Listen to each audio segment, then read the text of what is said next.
Chapter 21. Problems. Winter. When most things stop, hibernate, and nothing really gets done. A time when I remember how my parents were trying to make a little brother or sister to me. Well, times have changed.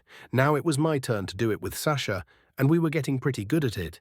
She even started initiating it when night came. I could get used to it. Sadly, not everything can go on forever so smoothly. The first problem came knocking in right in the middle of winter. We had a day when the cold was so severe that some of the exposed pipes cracked.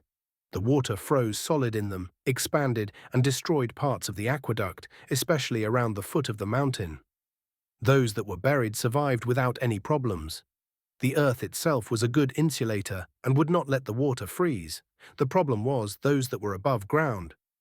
"Is it really bad?" Sasha asked as I was returning at sunset, taking off multiple layers of clothes while patting the snow out of my hair. "Manageable." I chuckled, letting her help me undress. We built it in segments, so it is easy to replace parts of it. Luckily, not the whole line is busted, but it will set us back around a month or so. Hopefully, next winter, it won't come to this. "You have an idea what to do to prevent it?" "We can use straw and hay to insulate them, but my best option is to keep the water flowing. Still, water freezes much more quickly." That is what happened now. We checked the castellums, and they are fine for now. It's not a big deal, so I wouldn't really worry about it. What I had to worry about came in the spring. The moment the snow started to melt and we began warming up, I set goals for my people and sent them to start working. We couldn't miss any day now, not if I want this year to be the opening of my city. Yet once again, only a week in, disaster struck. Back at the mines, while going at the ore vein per my orders, the wall broke through. We hit an underground cavern, and the worst thing was hidden behind it when it opened up. Water. Freshly melted, ice-cold water. It was the first time I lost people, 4 in total. The hypothermia got to them before we did. Tesk. I felt horrible, not because the mine was destroyed and turned into a mine lake, but because people died under my watch. Nobody blamed me. Although I have a feeling they would dare to do it either way.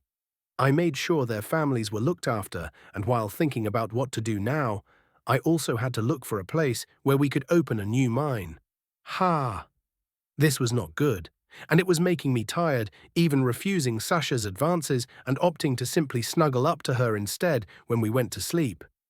I thought about why it hurt so much, but couldn't find an answer. I was a soldier before. I saw death, multiple times. I lost good friends too. But now it made me lethargic. I didn't get it. Back then, in my world, it wasn't something newsworthy. People died in accidents daily. Hell, it would be celebrated if only 4 workers perished on a day and not 20. "Leon?" I looked up from Sasha's chest in the morning, letting her play with my hair. "Woke you up?" But it's okay. You didn't sleep well?" "Nah, I did. My brain is working non-stop." "It wasn't your fault." "Maybe. Hard to tell." I shrugged, sitting up with a yawn and a stretch. "You would be a good king." It is rare when someone thinks so deeply about his people. I never saw something like that. "You never really had a chance, did you not, my little wood elf?" I chuckled, making her smack our pillow into my face, which made me laugh even more. "What is an elf?" she asked in the end, pouting. "Oh, they are legendary creatures, beautiful beings who live in the forest, in tune with nature." "Oh, well, you can call me that then," she added with a much more happy voice. After breakfast, we were about to go and oversee rebuilding the broken parts of the aqueduct. Oleg was already waiting for me. "Don't tell me someone died again," grunted, but he just shook his head. "It's Merlin. He did something." Sound ominous. "So? Will you tell me, or should I start guessing?" I grunted, not in the mood to play games. "The water in the mines, it's gone." "Gone?" Sasha and I asked, looking at each other, now getting why he was acting so weird, not finding the words to say. I decided it was best to see it first, so we hurried to the site, where a great hubbub waited for us. Merlin was trembling, afraid he did something nasty, and when he saw me, just like a kid, he burst into tears, saying he didn't mean it. I'm not angry, kiddo. On the contrary, I am amazed. I sighed, rubbing his head, and I wasn't lying. I was barely able to keep my mouth shut. On the ground, just like in Sasha's case, a magical circle was etched into the muddy earth, but this one was active. It was glowing in a blue hue, resonating with the ones the church had left behind. It acted like some kind of control formation or master key. I don't know how to describe it, but it increased the others' effects. The water that flooded the mine was rotating in mid-air, completely weightless, and the scene reminded me of video feeds from outer space. Looking down, the mine was dried up, and the water behind the hole in the wall was just as weightless, its natural surface tension halting it from flooding in. We copied it, my lord. The other guards came forward, presenting me with a paper and a drawing, and I was surprised to see it was exceptionally detailed. I made a nod, glancing at Oleg, who quickly knew what I meant and led these men away. As he was going to be my general, he needed people directly under him, and I just marked him some valuable guys to consider. Of course, I would still go over the formation, checking their drawing and redoing it for myself, but I was more than happy to see how their minds worked. Somehow, I was starting to feel much better. Did you learn anything from it? Sasha asked me 2 weeks later while I was sitting in our room, finishing a drawing of a replica of the formation that Merlin's mana had left behind. So far, I can be 99% sure that mana surges in an individual follow their desires and correlates to their mental concentration. Both yours and his happened in the same circumstances. The only difference was he was trying to think about something to help me and get the water out of the mine. Ultimately, I decided to put the water back in place. I turned off the formation by disrupting it and watched the extensive body of water drop back like a weird, magical waterfall. The mine was not something I could just reopen like that.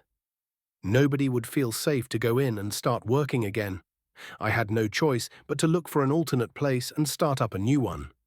I already had Oleg go out and scout for a suitable place. This hindered us a lot, but I could do nothing about it. Until he returned with a report of possible locations, I didn't have much to do. I was happy that our progress captured many interest in our small region, and almost 80% of people were now interested in working for me. Why? They got wind of those lucky ones who already had a stone home here with running water and their own fireplace for the winter. The problem lay in those who held some power under my family's rule. I had to do something about them before they went behind our backs and caused some major trouble. Leon? Sorry. I shook my head. I feel troubling times coming. I told you I was too lucky so far. It had to come back and bite my bottom sooner or later. That is karma for you. What about Merlin? She asked, not wanting me to think about the problems. Yes, so from what I could gather, what he is good at is enhancing. The one that was left behind by him is extremely complex, so much so I only decoded around half of it. So he is smart and talented, she murmured, but I just patted her head. From my current standpoint, he is someone who can boost already present magic formations. While yours seems to veer towards the element of fire, his specialty seems to be boosting magic that is already present. It would also explain why he always activates all the formations he gets close to. That sounds dangerous. It is. So there is something I need to get my hands on. I sighed, rubbing my head and playing with my hair. My first book of magic talked about something that all mages use. Magic crystals? Yep, it always made sure to hammer home. A mage has to have one. It helps focus and guide the mana in their bodies and bolster the strength of their spells. Now I am starting to think it is more than that. To me, it seems mana can be volatile. No, that is the wrong word. It is reactive. Your emotions are its fuel, and it can go out of control when you fall into deep concentration. My bet is on the crystal acting as something that helps you take control of your own powers and give your mana an outlet, and not just let it explode around you. And where are we going to get that? Even I know that it's something guarded behind closed doors, hidden by the Empire, by the Church. They won't just lend you any of it. I know. My plan is to get some under the table through some other not-so-legal way. Bandits? She asked, raising an eyebrow, thinking about it before nodding. Good idea. but I don't know if they would be crazy enough to attack a caravan belonging to either of the two parties. That is also one of my main fears. But this is where my parents come into play. Let's go. I stood up, stretching, smiling at her. I told them I would be back after this winter and give them a report, which was postponed because of the troubles. Oh, and I also need to inform them we are a pair. Ha! It was funny watching her go pink in the face, but it warmed my heart. All the hurdles I was facing somehow looked insignificant at that moment. I never knew being in love could feel this good. Chapter 22. Plans for the second phase. The meeting with my parents was surprisingly formal even for me. They welcomed me as if I were an envoy and acted formally, which I was not used to. It threw me into a loop, to be honest. Sasha wasn't faring any better. She felt as if she wanted to melt into the ground and run away. My mother scanned her from top to bottom whenever they looked at her. It was nothing like our previous visits. Not at all. We read all your reports. My father started while we sat in the castle's conference room, facing each other over a wide mahogany table. Do you have anything to add? I blinked, my eyes flusteredly. No, I haven't. I already told you everything. So you are going through with it? He pressed on further, crossing his muscular arms before his chest, looking at me with the eyes of a predator, ready to strike. What the hell was going on here?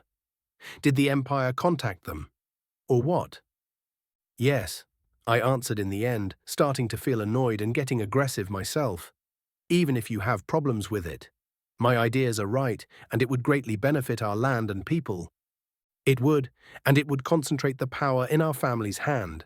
My mum interjected, turning her head from Sasha, finally looking at me. And? I asked back, now feeling defiant against their accusatory tone and looks. So what?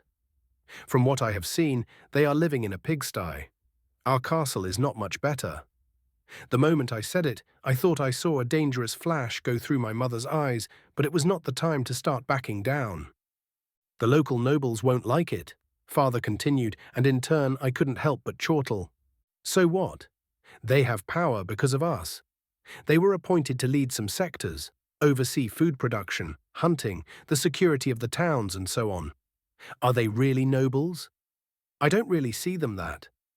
They are the same as any other civilian under us. The only difference is that they pocketed benefits for themselves, skimming off the top that is coming from our rule anyway. Are they unhappy? Why should I care? They have power. Bullshit. I slammed at the desk. They don't. I have the power here because all the people who have been working with me in the past summers realize what I am doing. Especially now that the skeleton of my work is getting visible and they could experience the bare-bone functions, keeping them warm through the winter. They still have influence over many and can raise an army. An army? I smirked at my mother. We have the army right here. Which is under my rule, father boomed, and they won't leave the walls. If these so-called nobles, I shouted back, recruit peasants to fight for them, I am confident in standing out and calling those people to my side. They won't have any army to speak of. They can hire mercenaries, mother added nonchalantly, which I had no answers for, yet. I am still confident in dealing with them. I will deal with them. It has been set into motion, and if you are starting to doubt me now, then I am sad to say it is too late. I will go through with it. These nobles can suck my dick. If they want, they can join me to start their own businesses. I won't stand in their way to make a fortune. But if they think they can stand in my way, then I will grind them into the ground and make them into the fertilizer for a better future. Huh, mother exclaimed softly, forming a smile and elbowing my father, who was also trying to hold back a grin. He inherited the best things from you and me, it seems. I told you, let's push him a little and place some pressure on him to see if he buckles or has the backbone of mine. Bwahahaha. Good kid, good kid. Was this some kind of test? I stammered, looking at Sasha, who was trying to look invisible, already sinking below the table, dragging her long hair into her face to not be part of the family feud. Yes, it was. My parents said simultaneously before my mother stood up, continuing, some of the local nobles have been here for a longer time than our family, you see. They are complacent in holding their current powers and don't want to give them up. They won't give it up. Whether our region is small or poor, they count as the top dogs here. You accompanied me multiple times, and you saw me handling them carefully. The reason is simple. They do have control over their little areas, like how a cock struts around their little pen. And you won't help me deal with them, I whispered, and I wasn't accusing them. I get it. They just can't. If they do, the others would send for help, telling the Empire we are rebelling. You are at the point where you have to start worrying about their reactions. They have started taking notice as more and more people slip out from under their fingers, going away to do some weird project of ours. Some already came to us, demanding an explanation. They did? I asked, leaning back and watching my mother, who smiled and nodded. For now, I dealt with them, but this won't hold for long. Okay, I expected something, but not so soon, I whispered, my brain going overdrive, nibbling on my thumb while doing so. Had any plans for this stage? I hope you did. Father spoke up after a minute of silence, interrupting my thoughts.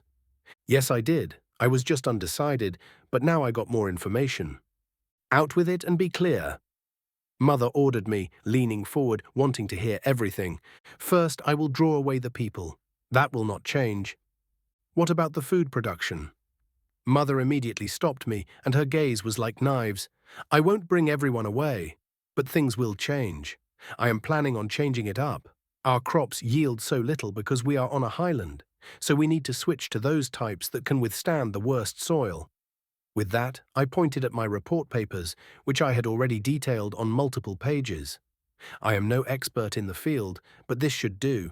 Then we can try terracing, but that will need much work. I would try it more confidently if we had earth mages or something, but oh well. I read that, my mother whispered, holding back her excitement, but I caught it in her eyes. That is not something we can accomplish right now. I am more interested in the part about the livestock and crop rotation. And then you already know if we focus on what I outlined, we need fewer people in the countryside with a more significant yield. If my industry gets to an operational level and I can churn out superior tools, their life will also get simpler. It is a win-win situation. Plus, I continued looking at my mother, maintaining eye contact. We can import food from your homeland. We already do it a lot, in fact. Even if they are somewhat subordinate to us, they won't just give away food. I wouldn't ask for it free. I am planning to open up more frequent trade routes towards them. You already know what I want to sell. Scented soap. Exactly, I giggled, watching her lips curl upwards. I am not going to give them cheap, and I have other ideas to produce some luxury items that are cheap to make. But for now, yes, my main item would be that. Aiming it at the wealthy. Could work, but I'm not finished. I added with a raised hand. I only answered what I want to do with the food side of the problem. I am going to address the nobles now. With a smack of my lip, I couldn't help but shake my head at what I was about to say. You gave me an idea. About mentioning mercenaries. Okay, I will hire my own mercs. And how do you plan to do that? Father raised his voice along with his eyebrows. I spoke poorly. I will hire bandits. What?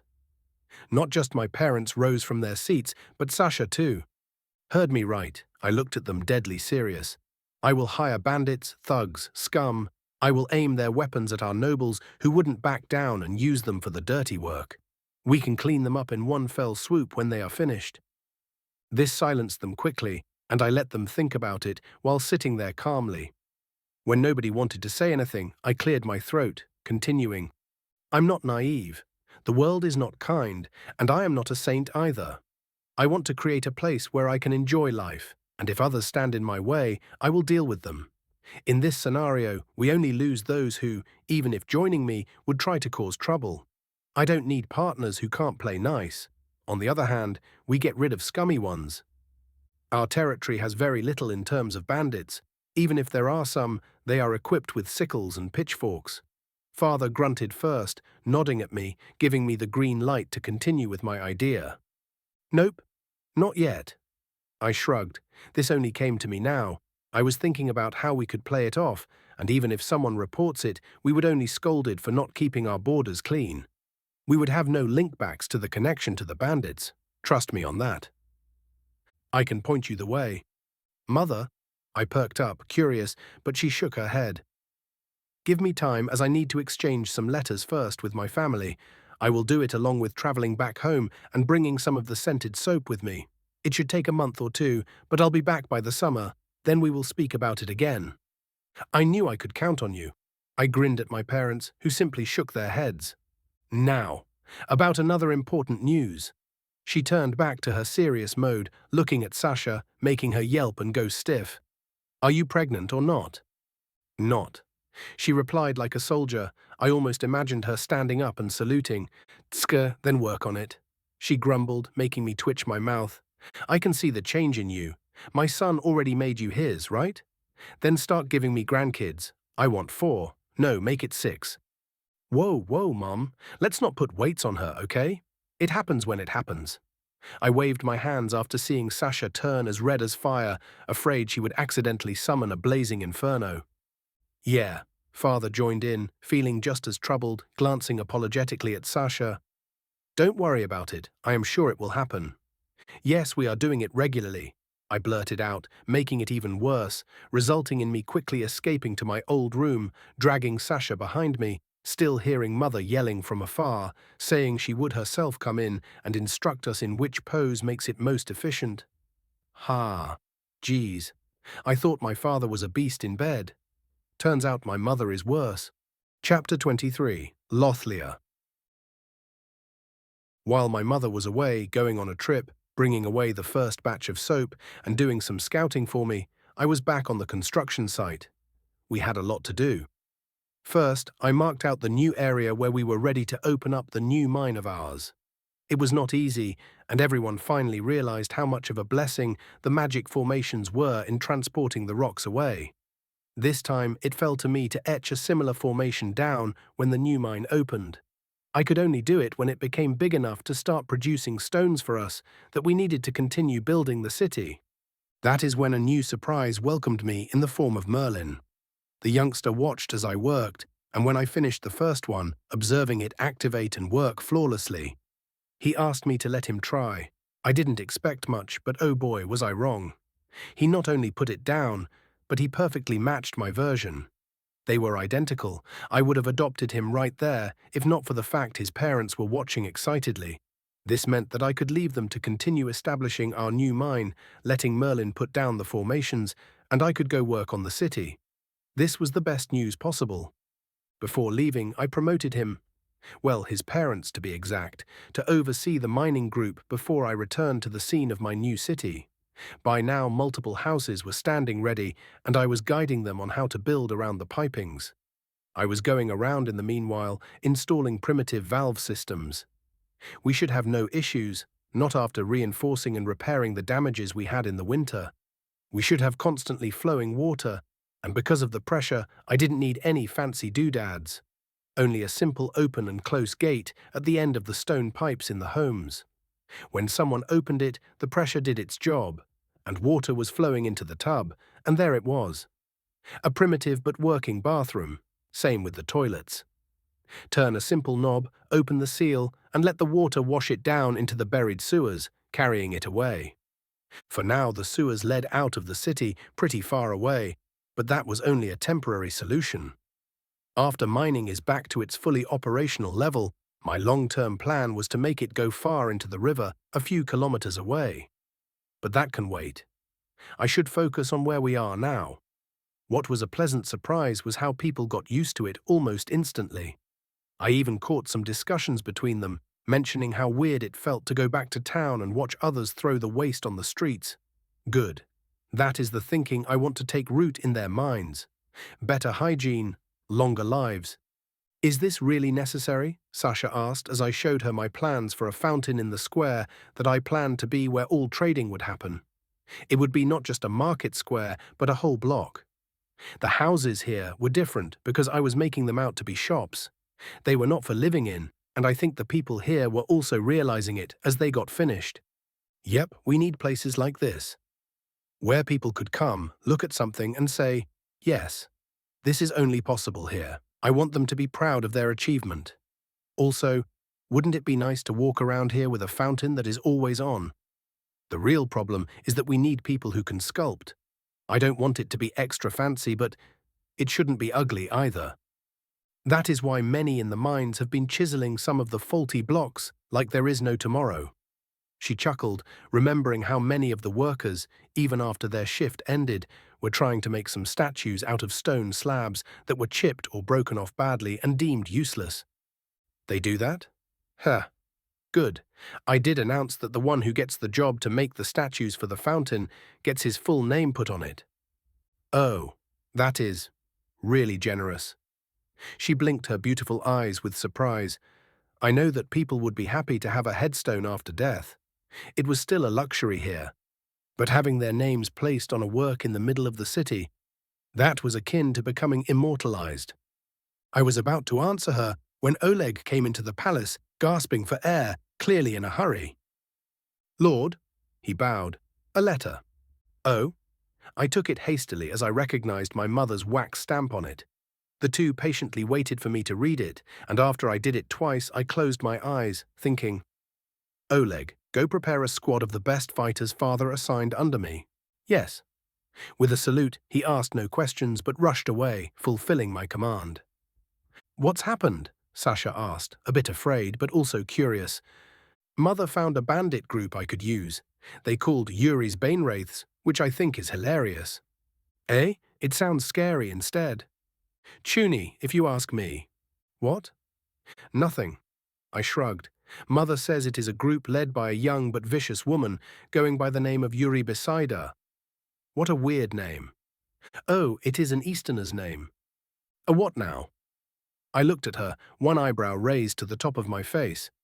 I read about them. She explained happily as, besides lovemaking, she was reading a lot through the winter. I had to move many more books over from the castle and start building a library wing ahead of time just for her. They have an empire in the east, and ours clashed with them multiple times. From what I read, we occupied half of their country before the current peace treaty. So, there are a lot of Easterners living under our rule, but they rarely should appear here. They tend to stay in their old land and lead multiple rebellions against us. I bet none were successful yet. Figures, I murmured, thinking, already imagining a fair, Asian-looking girl. This should be interesting. Well, these wraiths, are a criminal gang that came to power in my mother's birthplace.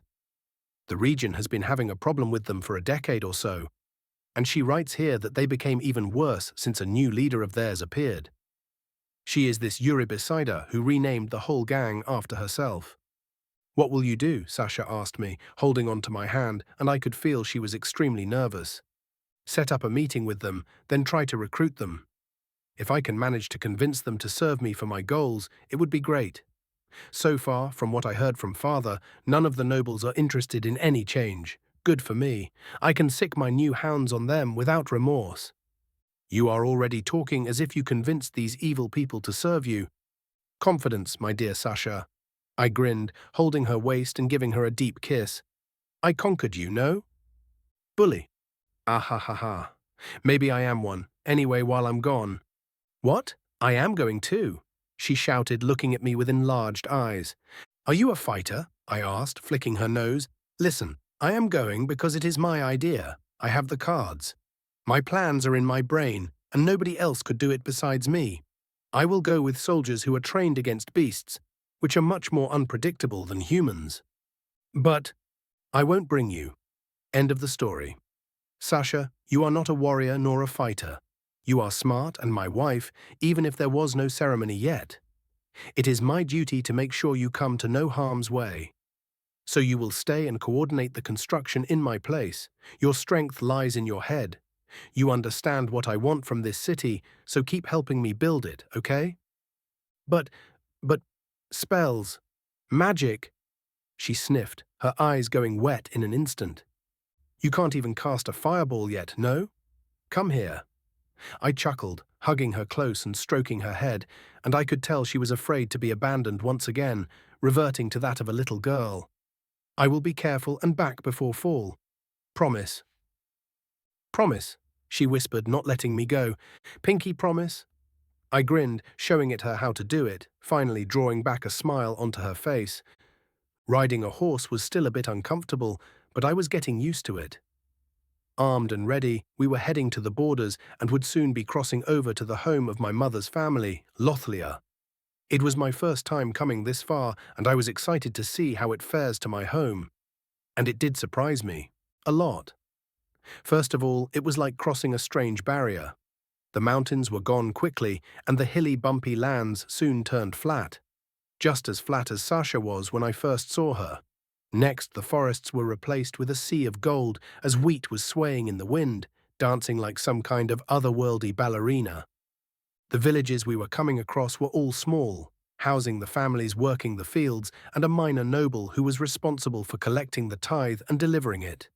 There was nothing outstanding, only the identical wooden houses that made up our towns. When we arrived at their capital city, it was finally time to see something that was more aligned with what a fantasy-esque medieval city should look like in my mind. Of course, that doesn't mean that all buildings were made of rock or bricks, but there were significantly more than in ours. Surprised, my mother chuckled, welcoming me at the gates and leading Oleg and me in, while the rest of the soldiers I arrived with were housed in a different part of the city. A bit. Is it more advanced? It's hard to pinpoint what I feel, yet I know this place is ruled by a baron, while our family is a viscount. Our territory is focused on battling the beasts, so all efforts in building it up were concentrated on our castle. This place is not so single-minded, so, of course, it had more time and resources to grow bigger and be a better city. Also, the population in this region is double that we have. Huh, I see. So, am I going to meet with my grandparents then? I asked, grinning, changing the topic. No. Mother sighed, shaking her head. They long passed away. You are going to meet with my eldest brother, the current Baron of Lothlia. I warn you in advance to not let him push down on you. He is a bastard through and through. Even though we outrank him, and they are decreed by the emperors of the past to serve us in our efforts of defending the passage, it also made him cranky. Huh? I grunted, and I also realized why my mother never mentioned my grandparents or her side of the family. So it wasn't all nice and lovely figures, noble families and their intricacies. I already hate it. Why? Because he always dreamt about being a knight in shining armor but never achieved it. He wasn't even accepted into the imperial army. Let me guess. It is our fault? Somehow? What I am saying is to not show weakness, or he will try to exploit it. Also, he does not know why I am here for real. He thinks I only brought the soaps and want to sell them. Introducing you is just the excuse to let you explore the city and make contact with the gang. Though, I will be careful. I shrugged, but then she just patted my shoulder, smiling and whispering into my ears. I'm not afraid of that. I wanted to say I would not be angry if you lit a little fire under his butt. You see, I have a younger brother too, and I would happily see him sit where my idiotic eldest brother resting his useless bottom right now. Ah, I couldn't help but stop and look at my smiling mother. As I said, noble politics, I hate them. Chapter 24. Pig. The city of Lothlia. What a contrast to ours. I mean, to the one we have currently, not the one my people are building. There were more stone buildings here, especially in the city centre, behind the secondary wall. No wonder, as the nobility made their homes here, they weren't keen on living in shabby wooden homes like the rest of the populace. But with a capital B, the smell of shit still permeated around most of the town. Most people were still throwing their waste onto the streets, and I didn't see proper sewers anywhere. Ha! It looked bigger, it looked nicer, but it was still smelling just as bad. Shame. I was focusing on the buildings, roads, and people here while we walked, mainly to not let my honest thoughts show on my face. Yes, we all walked, as I asked my mother to do, so instead of taking the carriage. It was good to see that in the outer city, most houses, even if they were cleaner and more colourful than those I saw back home, were still primitive. The only difference was that they kept it renovated and somewhat decorated. After passing the inner gates and finally entering the nobles' quarters, this couldn't be said to be true anymore. This part of the city was leagues above ours. Clean roads, clean houses, and I even saw servants being out, making sure that the horse shit that some carriages left behind were shoveled onto a cart and carried out of there. Money speaks, as they say, and the nobles could afford to live in a cleaner place. It will sell. My mother smiled, finally speaking, interrupting my thoughts and scrutiny of the homes of wealthy people. No. I thought the Baron would have bought it all for himself, I answered with a small smile, and she returned it with a soft giggle. He did, but news travels fast. He simply wants to resell it himself at a higher price. He may be someone I think is a bastard, but he is a shrewd one. He knows how to make money. You do too, no? I whispered, looking around, and my mom didn't disappoint with her answer. Of course, even more so. So I sold the batch to him at a higher price than I originally wanted. Then I met with a few old friends and families, giving them a sample from my own cash. I already wrote up and signed 6 contracts with 6 families who placed an order for a batch at a reduced price. Without him knowing, I added, looking at her with twinkling eyes, and she just shrugged. Why should I tell something to him when he is just a baron and I am a viscount? Touché. What? Sorry, it is a magic word, exclaiming victory over another. It has a nice ring to it. It was a good idea to let you study magic. How's Sasha? Is she pregnant yet? No, not yet, Mom, I answered, feeling immediately troubled as her eyes were strict, questioning and almost angry, making me feel as if a spanking was in order. You should get a second wife, someone who is not a wife. But she stopped, looking around, quickly changing her words. Who is not special? We must know. Know what? I asked, grunting, hating that we have to go over this again. That it is not happening because she, or because of you. I feel like I am perfectly fine and functioning right, I countered, but I could understand her reasoning. Son, you are our only child, and I couldn't get pregnant again. Believe me, we are trying to this day. I am afraid you inherited your mother's curse. How do you know it is not father who is faulty? I groaned, rubbing my temple in frustration. He is not, she shrugged, sounding defeated. He had 2 bastard daughters before you. They are currently young maids back home. I made him test his weapon out. Sadly, he was so potent that the girl gave birth to twins. They were taking care of you while you were little, and we were attending to our duties, you see. Of course, you wouldn't remember that. I remembered that, but never noticed. Holy hell. Mother, you are something else. Tisk, but now you also made me worry. What if… I don't need this information right now. Not that it depresses me, but it could cause problems later on. Without an heir, it could be dangerous in the future. Damn it. Okay, calm down, Leon. Just put this on the pile of deal with it later and move on. Fuck.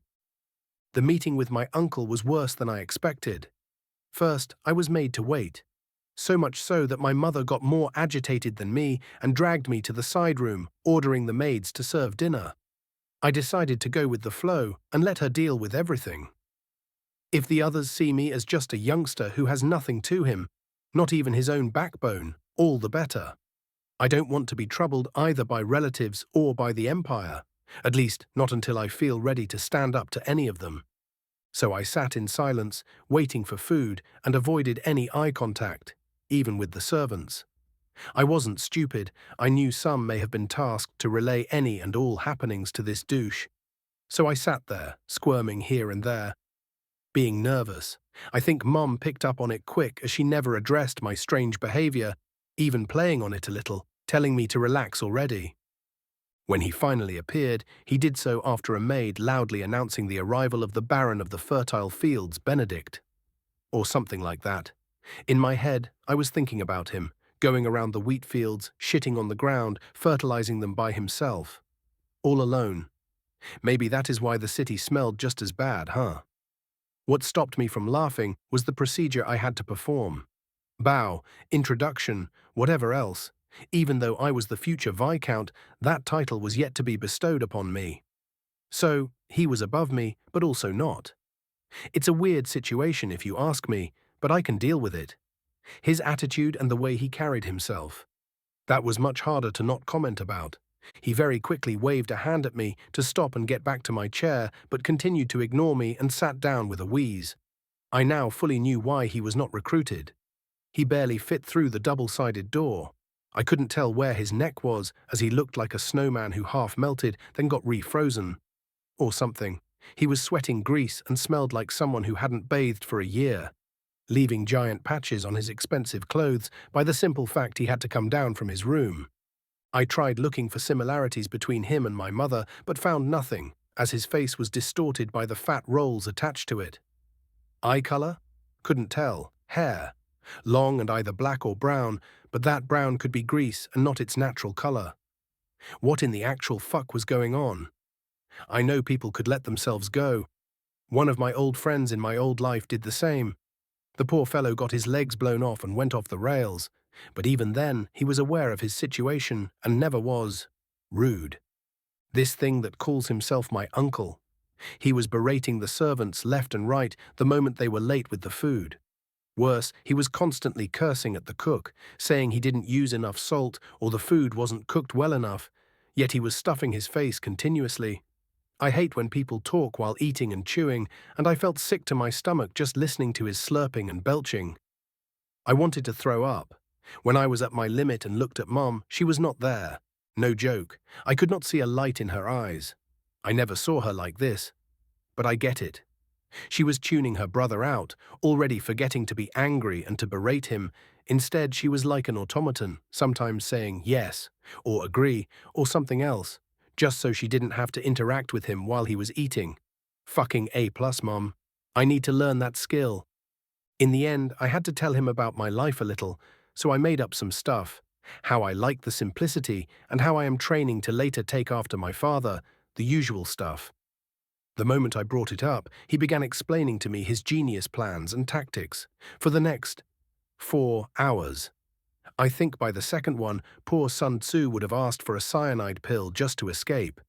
When I was finally let go, thanks to my mother dragging me away, I felt like I was tortured for days. Bastard! Both of us exclaimed the same thing after getting to our room.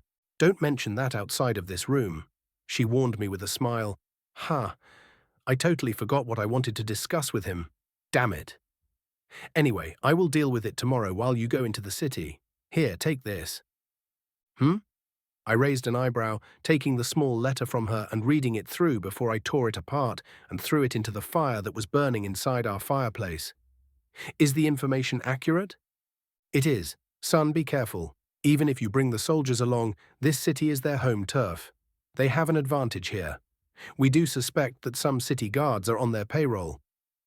Don't worry, Mother. I'll be careful, and I am going there to make a deal, not to fight.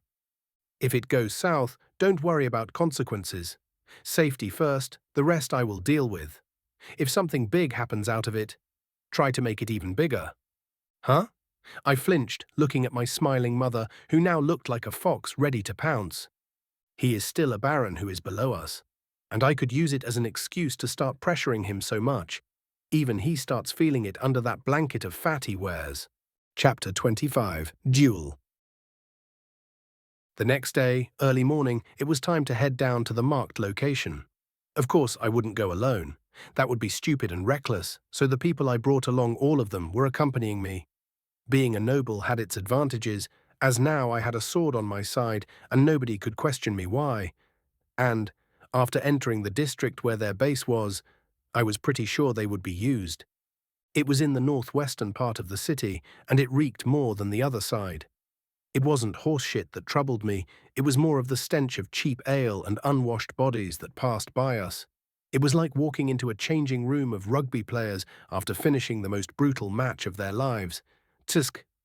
Wherever I looked, the wooden houses were old and faded, and some were in complete shambles, propped up by sheer luck and will of their occupants. I knew there were city guards, but probably they rarely ventured into this part of the city, or if they did, they only came when there was a reason for it. I was sure of my conjecture after we walked pretty far, and the watchful eyes doubled, then tripled.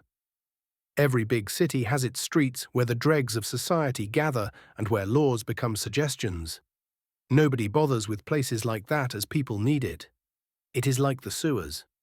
where those who can't fit in get flushed down by the rest of society. As long as they are policing themselves and the shit doesn't overflow to the streets, they won't bother with it. Well, I was determined to never let such a slum develop in my city. Lord, Oleg leaned closer, speaking in a low tone, if trouble comes knocking, stay with us. We will escort you out as soon as possible. Thank you for your concern, but if all goes well, we won't need to kill anyone. Or too many. Don't forget that my father also taught me, and I was good at it. Still, Lord, you never really fought before. This is not like training. Well, I know. I shrugged in answer. Yes, and no. In this life, I did not take anybody's. Not yet. Also, he was right in that my father did teach me a lot. But I was not that versed in his techniques. What I was confident in was my previous military training. Even being a techie, basic training didn't skimp out on any soldier. I had to go through the same stuff that a grunt or a marine had to, at least in the first year. We were all taught close combat techniques, be it unarmed or knife fighting. Well, I had a short sword, so it could be applied to it, but we will see. If it comes to that, I can fall back on my knowledge of hand-to-hand combat and use it here. From what I have seen so far, here, it is less developed than in my time. What my father taught me resembled the basics of budding martial arts, but it was still not there. It was born from his experience, and although it had good technique, it wasn't streamlined. Well, it is up to him to refine it. I can't and won't get in his way in that. I will use what I am familiar with, and I am confident that the people here won't be able to cope with it, simply because it does not exist yet. About taking a life, I don't think I would have an issue with that. It wouldn't be the first one, and when I was deployed on the front, I saw people becoming a mist of gore. I know how it sounds when you stab someone in the back and hear the air escape from their lungs. Keep alert, Oleg hissed, his hand gripping the hilt of his sword, and it was his voice that brought me back to reality. The street was empty, and the houses on both sides were all boarded up. We also reached the very end of the district as the high grey city walls were casting a shadow on us. When my feet stopped, so did my soldiers, and I listened closely. Even though we were standing still, footsteps were still echoing between the houses, and looking back, the entry was closed off by 5 figures. All women. Huh. I hummed, looking at their leather and fur armor, swords and shields, while 2 of them had crossbows in their hands. In the front, 6 others appeared in similar dressings, except one. She was a woman with a striking body and posture, with porcelain-like white skin, in contrast with her nasty reddish scars visible on her almost naked torso. She wore a metal plate over one breast that was intact while the other was missing entirely, replaced with a nasty scar, just one of many that filled her body. I was thinking about what was she wearing under her tight leather pants? A dick or a pussy? Probably both. Looking at her grinning face, it was also scarred, with one of her ears having a chunk bitten out of it. I knew that because her black hair was shabby, looking like a bird's nest, revealing it. What was more striking was the twin daggers she was playing with, dark red from the unwashed blood sticking to their edges. Lost? She asked, remaining where she stood, showing she was not that reckless, and probably wary of any throwable weapons we may have had on us. Oh no, no.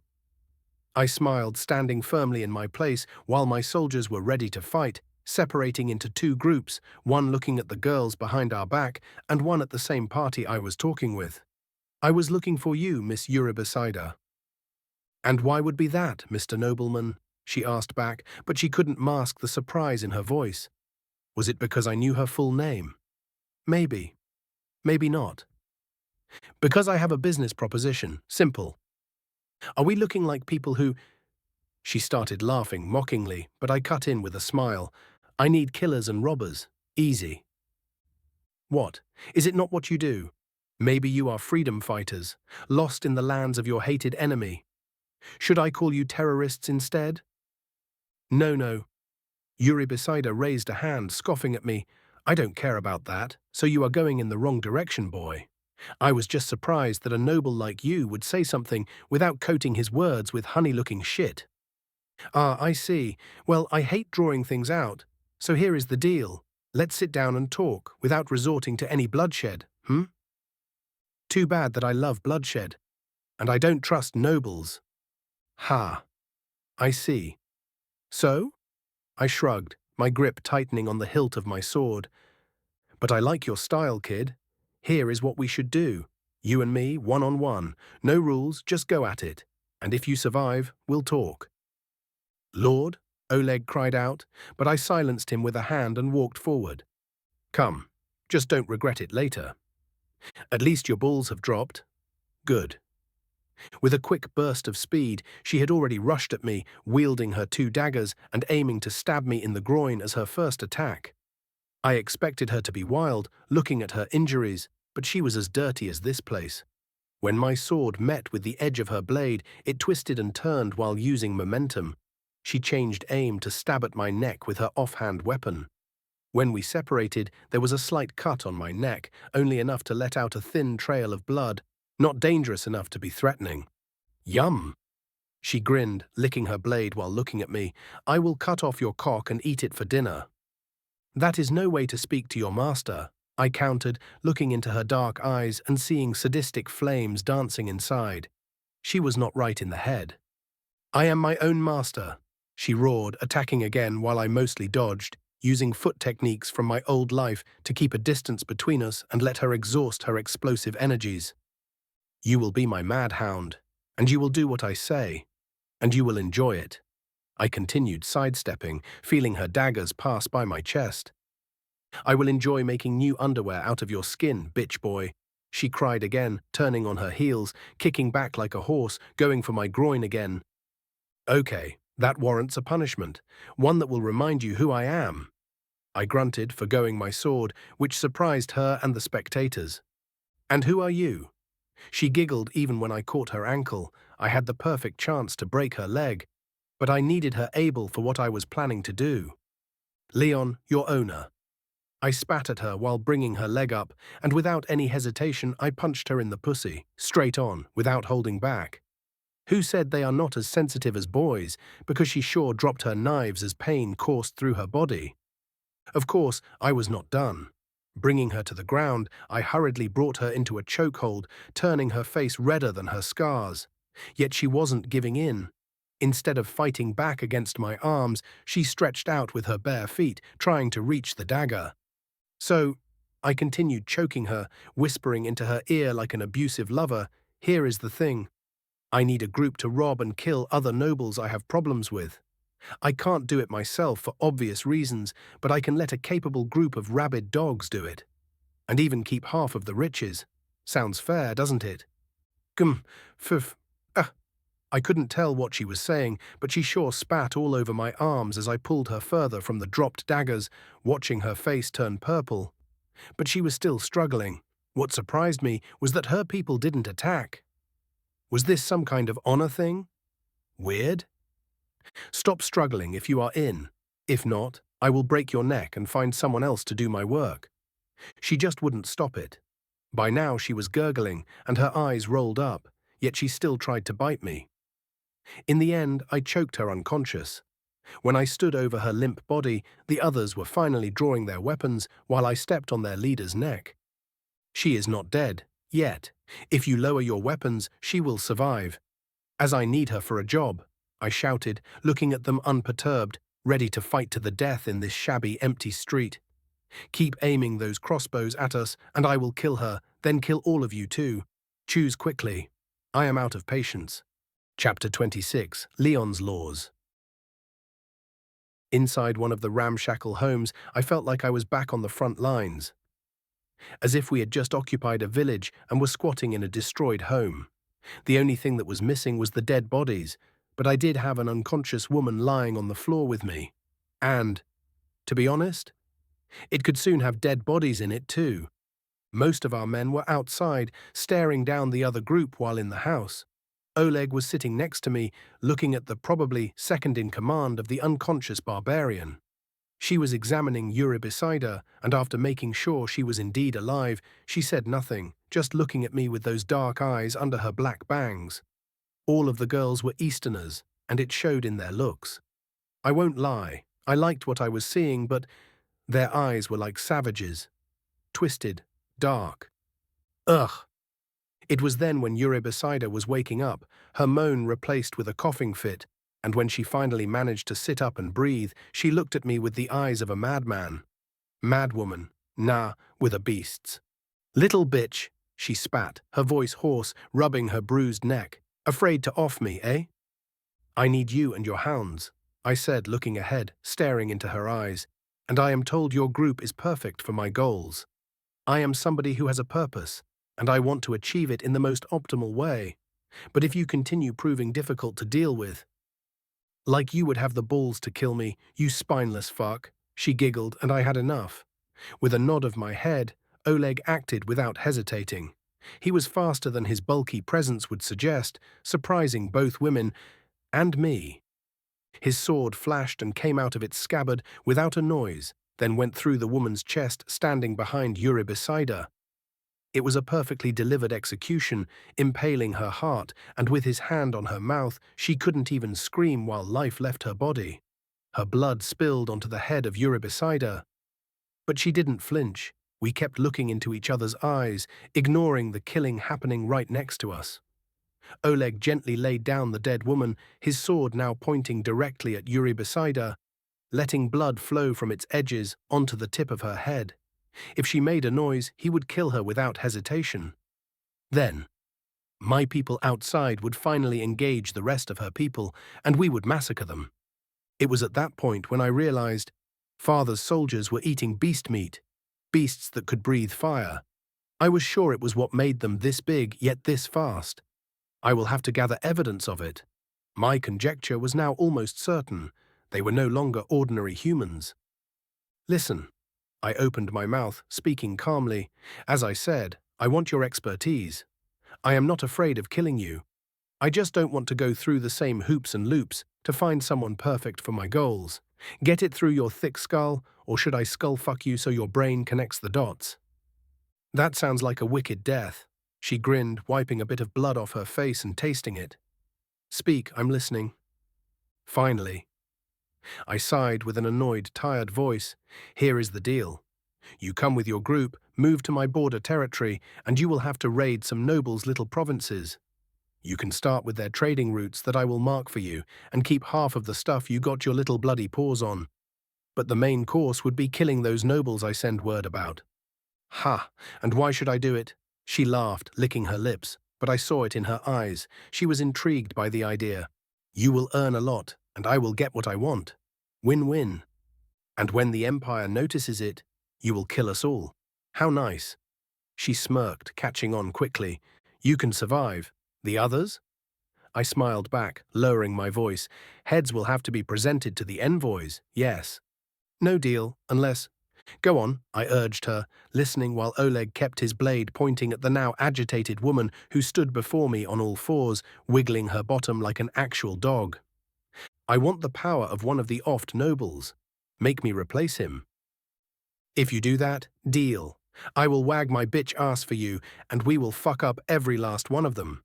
I will make a necklace out of their balls and pillows from their tits. I don't need either of that. I grimaced, but then fell into deep thinking, which was interrupted by Oleg. You can't consider it, my lord. A rabid beast can't be trusted. Strength is everything. Yuri beside her countered, still looking at me. I want a noble's power. I know which hand to bite and which hand to lick. Give me what I want, and I will lick your hand, your cock. Whatever you put before me. I wouldn't trust you with that. I would be afraid of you biting it off. I snorted, hearing her remarks. Yeah, I may do that. But isn't it more exciting that way? Let's do it my way, I murmured, thinking about it. I will see how your group operates. Keep within limits and only hit the targets I select for you. Only them. Be a good bloodhound, and you may get your own doghouse. Deal? Woof, she grinned, and I felt she was someone I could barely read. When we left, I was in deep thought and ignored Oleg, who was trying to persuade me to not do this. That it was way too risky. But yet it was my quickest option to deal with the nobles who were sure to oppose us. She got you? Was my mother's first question, noticing the thin line on my neck. If she did, I wouldn't be here. No, it is nothing. Your father would have gone after your soul and spanked you if you lost to a mere bandit. She added in a strict voice, but I knew she was simply worried. Huh, worry not, Mom. I can defend myself. Anyway, that woman is crazy. Probably her gang too. They are not right in the head. And you will use them. She questioned me, and I knew this type of tone. She used it when she was testing others. There are things that can't be done honorably and must be dealt with under the table. Every empire needs forces that can be deployed and tasked with missions that will be forever forgotten, never to see the day of light. Empire, you have big ambitions. She chuckled before pulling me into an embrace and rubbing my head. You are definitely my son, ah ha ha. Really? What about? Your father wouldn't dare look that far, not by himself. Okay. I chuckled, shaking my head, and was surprised by the letter she pressed into my hand. You were too busy building the city, and now with this, you probably didn't follow what was happening back home. We enacted some new rules, and it slowly drew out the nobles who gave us pushback. Out of the 8 noble families in our region, 6 did it. Damn, I grunted, looking at the multiple pages detailing their names and their assets. That many? Vying for power is as such. They want to be the new Viscount after we are replaced. That is what they are thinking about. Tough luck. Okay, the moment my newest rabid strike force is ready, I will sick them onto one of these idiots. I hummed, putting the letter away for further study. This meeting also made me think about laying down a new governing system and laws. I will write it up while I am here and give it to you to look over it. I am still an amateur, so I need some extra input. I wouldn't call you that. She smiled gently, caressing my face. I am curious what you will come up with next. Well, she didn't need to wait for long. As I just couldn't sleep, my head filled with thoughts, and I wrote up my laws, presenting them to her in the morning. 1. The law of 2. There are only 2 ranks: the sovereign, the ruling family, and the citizens, the people living under the sovereign. The latter is not forbidden from gaining wealth and power on their own merits, but in the empire, no nobles exist besides the sovereign. 2. The law of loyalty. Loyalty to the ruling hegemony is the highest virtue. 3. The law of skill. All positions of power and influence should be filled with skilled members and masters of their crafts. 4. The law of ambition. Citizens are encouraged to be ambitious and to constantly strive to improve their own and their fellow citizens' lives. 5. The law of prosperity for all. The sovereign shall oversee and promote an economy that generates wealth and opportunities for all of its citizens. 6. The law of progressive taxation. A fair and progressive tax system shall be implemented to fund public services and welfare programs, while ensuring that the wealthiest contribute proportionately more to support the less fortunate. 7. The law of workers' rights.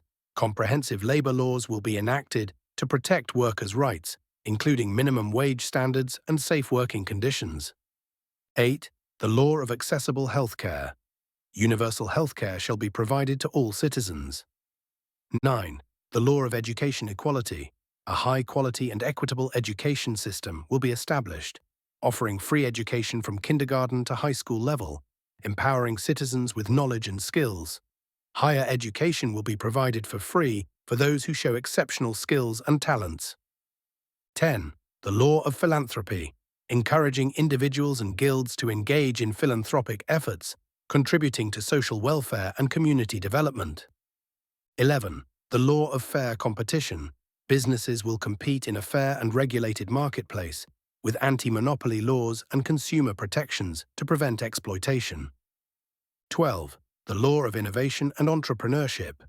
Encouraging entrepreneurship and innovation by providing resources and support to individuals and businesses striving to create economic opportunities. 13. The law of empowerment. Encouraging citizens to participate in their communities, fostering a sense of ownership, and providing opportunities for civic engagement. 14. Centralized military authority. The sovereign has direct control over the military. Soldiers receive their pay and benefits from the sovereign and will remain in the sovereign's service even after leaving the armed forces, be it due to age or injuries. 15. Military loyalty. The military is expected to pledge loyalty to the sovereign and uphold the sovereign's authority. 16. National security. The sovereign can use the military to protect the nation's security and interests, ensuring stability and safety. 17. Defense and deterrence. The military's primary role should be the defense of the domain and deterrence against external threats. 18. Humanitarian military interventions. The sovereign may also employ the military for humanitarian purposes, such as disaster relief or peacekeeping missions. 19. Professionalism and training. A well-trained and professional military is essential to ensure that it serves the nation's interests. Any soldier must go through basic training and evaluation before joining the military. 20. National Defense Council. A body of advisors, military leaders, and experts who help ensure military decisions are made with absolute certitude. 21. The Law of Magical Registry.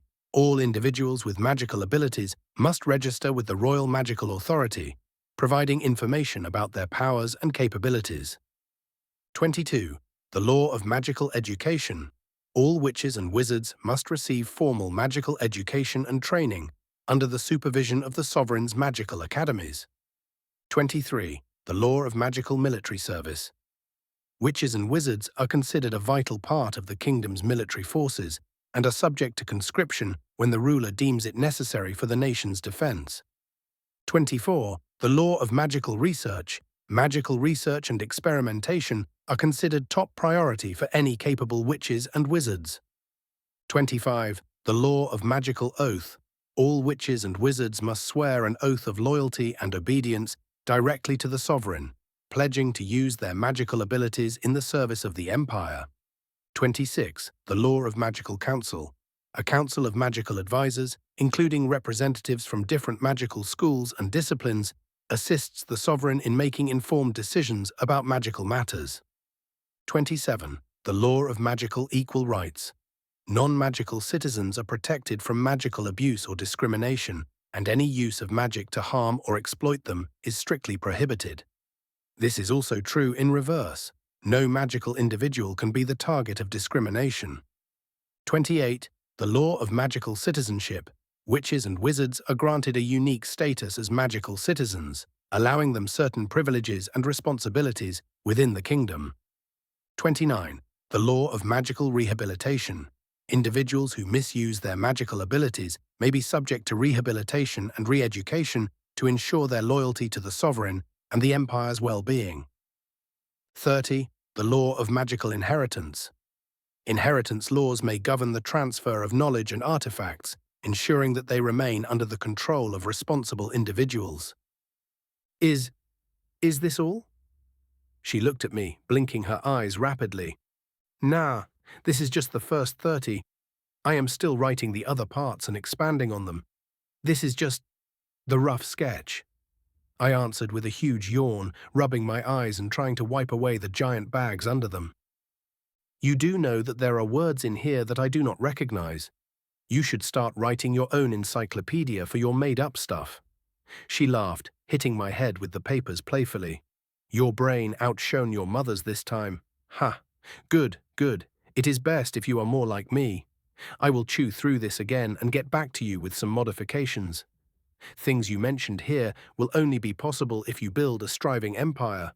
Son, I'll be honest with you here, I don't see you succeeding with half of this, not to mention the crazier parts with educating the masses and paying them. For their work? From where? We can barely keep our soldiers fit and ready. It will happen. I smiled confidently. It won't work from the start, of course not. But give it time. It will work, and when people get a taste of it, they will be the most loyal servants, never wanting to leave my little corner of the world, the only place where they will have these benefits. Chapter 27. Elliot. And while my mother was still doing some rounds with the nobles, making deals behind my uncle's back, I was left there to entertain him, which meant I was sitting there, listening to him endlessly about his ideas and how he could change warfare forever. But they just don't get his genius ideas. Like dressing someone up in complete plate armor, leaving only his eyes visible, making him impervious to all damages. I was not even attempting to try and reason that the poor bastard would be unable to move at all. I was groaning heavily, feeling my head would burst at any given moment, escaping my uncle's clutches at the last minute. Damn it, Yuri should hurry the fuck up because I am on the verge of lobotomizing my uncle. Or myself. Would my mother be angry about it? Probably not, but I would surely get into trouble.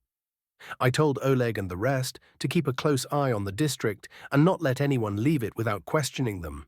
I also briefed them that I allowed every method they knew to use while interrogating and deciding on what to do. Either they would bow to me or I would send them in and eradicate this gang of crazy bitches.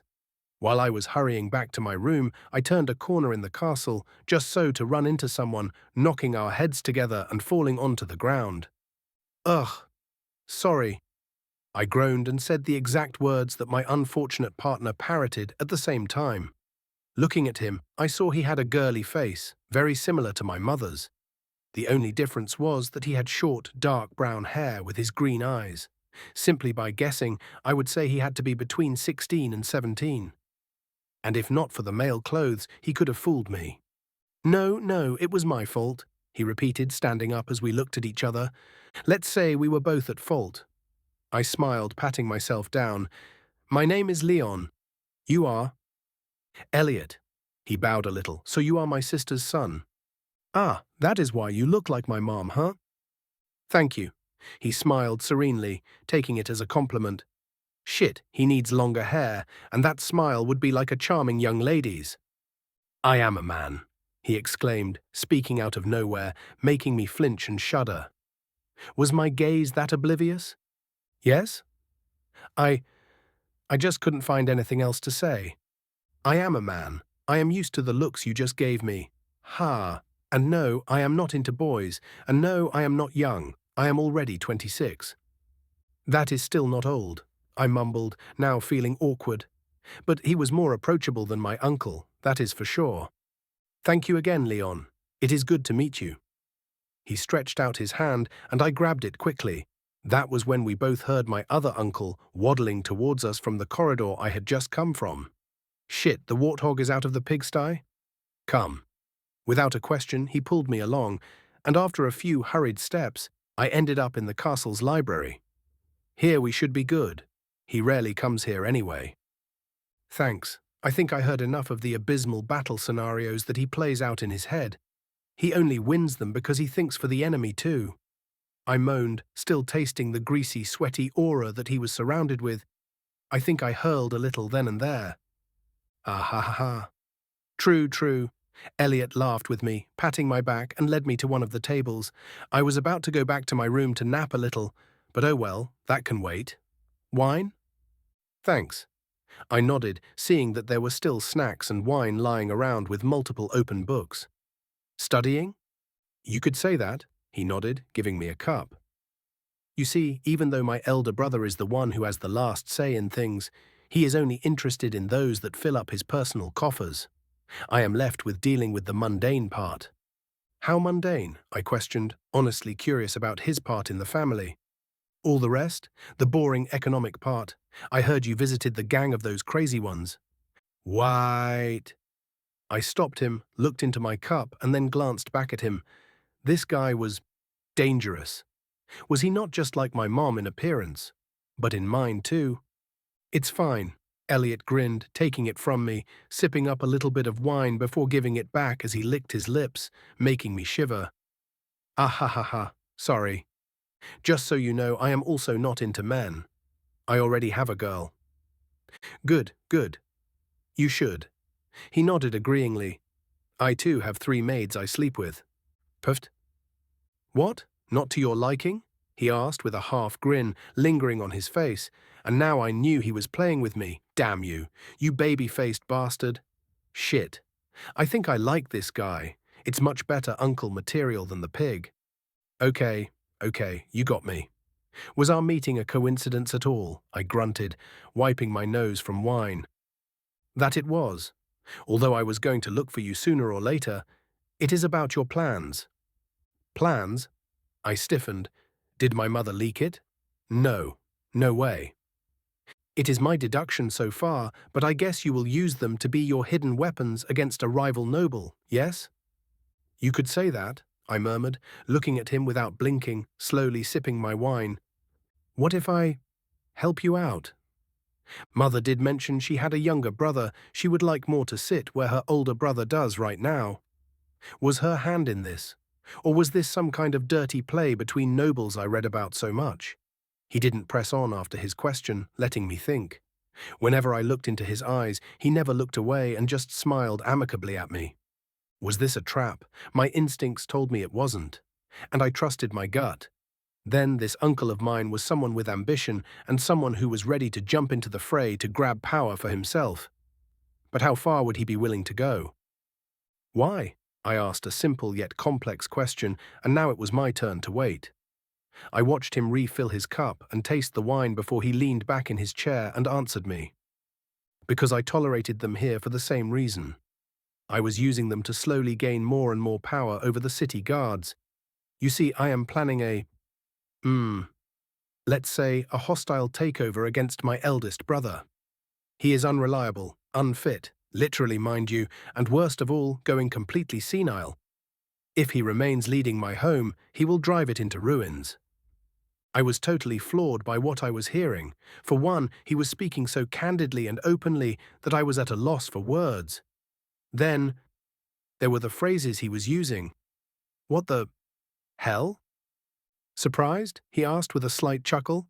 Yeah, a bit. So, I spat into your soup. Kinda, but I can adapt. I already did and came up with a new idea. Care to listen? Please, I'm all ears. It was better to have an ally who is competent than one who is a pig. So let's see what he has to offer. Here is the deal. Whatever you are planning will sooner or later drag the Empire's eyes onto our little corner. Now, we don't want that to happen without providing any solution right after. Any sign of instability here would make them dispatch the military and replace us with new puppets. The thing is, they don't really care who sits here, as long as their back is protected and we pay our tithe every year. They have time for that? Or the manpower? I asked, genuinely curious about their resources. Of course. Anyway, what I am saying is that we will work together. I already had much evidence planted within those animals to lead back to my good old brother. What makes you think he would take the fall? He would have no say in it. Elliot continued, the evidence I would provide to the Empire's agents would be enough. If you are backing me with it, then it would be done even more quickly. They would take him away, make me the new Baron, and everyone would live happily ever after. Are you a fox in a man's skin? I asked, but he just laughed at it, not answering. What if they decide you or we are too much of a hassle and decide to kill us all? The Empire is pragmatic. Putting me into power is much easier than raising a completely new family. Yes, that could happen. But the chances are slim, but not zero. Risk is with us in every facet of life. I could have run into you while you held a knife, and bam, you just stabbed me to death. What a specific example. I shrugged, shaking my head while Elliot continued smiling, looking at me. It was how the 17th Empress was murdered and her cousin took over the Empire. So, it is not as far-fetched as you would think. Huh. I see. You are ambitious, huh? Not overly so. With a yawn, he stretched, looking so relaxed that I couldn't help but yawn myself. I know my boundaries. I just want this region, and it will benefit you too. We work well together, and I really love my sister. We could trade more openly and profitably, and I have some friends in other regions. I could open up more trade routes than my brother. Case in point, the pig is looked at warily and hated by many because he is too shrewd of a businessman, always squeezing out as much profit as possible. I am much more mellow, much more easier to work with. Well, you are selling yourself expertly. You can think about... No. I shook my head, standing up and patting myself down. I am already determined to go through with my plans, and if you are lending me a helping hand, I will take it. I am doing something essential, and any aid is appreciated. You scratch my back, I scratch yours. Ah ha ha, good to hear it. He jumped up, stretching his hand out, which I grabbed as we shook on it. If you want, you can scratch my back in the bathhouse. Thanks, but no thanks. Joke. It was a joke. He added with a wide grin, but I somehow was not sure of it. Or, shit, this guy is insanely good at confusing someone. I will go and speak with Louise and tell her everything. Then we can sit down and work out the details, hmm? Sounds good. I am still waiting on the bandit's answer anyway. It is better than listening to the pig one more time. How we should tie 4 crossbows together to make a repeater. Yeah. And you didn't even hear about his idea of giving wings to knights who would jump down from the walls, gliding above the battlefield and throwing javelins. Chapter 28. Hellfire. Leaving the room of Elliot was weird. I felt weird. The guy was weird. Shit, my family is weird as I think about it. Whatever. If my mother says he would be a better ruler, I will trust her on it. His ideas did sound nice. If he really has connections to people and I could import critical resources through him, that would be perfect. Plus, if I invent, let's be honest, if I steal and implement some ideas from my previous life, I could sell them through him. Make him the inventor of it publicly. I was beginning to like the idea more and more. Lord, it was Oleg who waited for me in my room, saluting at once, presenting me a letter. He was wise to say nothing, as there could be spies here. I read a lot about ancient castles having secret passages and hiding holes between walls, although that pig couldn't fit into them, that is for sure. Good job. I nodded as the letter was a clear report that the crazies had agreed to my terms and listed everything they wanted, including a base from where they can operate and ambush their targets, and have it as soon as possible. Here. What I gave him was a prepared order that he opened and read through twice before, eating it. I looked at him strangely, and then I couldn't help but nod towards the fireplace, making him smile sheepishly. My instructions were clear. He was to remain here with the rest as a connection and oversee their preparations. Only return by escorting them over and keeping an eye on the group at all times. I will return home and repurpose the old logging site where Sasha lived previously. I am going to lay down some magic formations hidden from them, and if they ever rebel, a firestorm will welcome them one night, burning them to a crisp.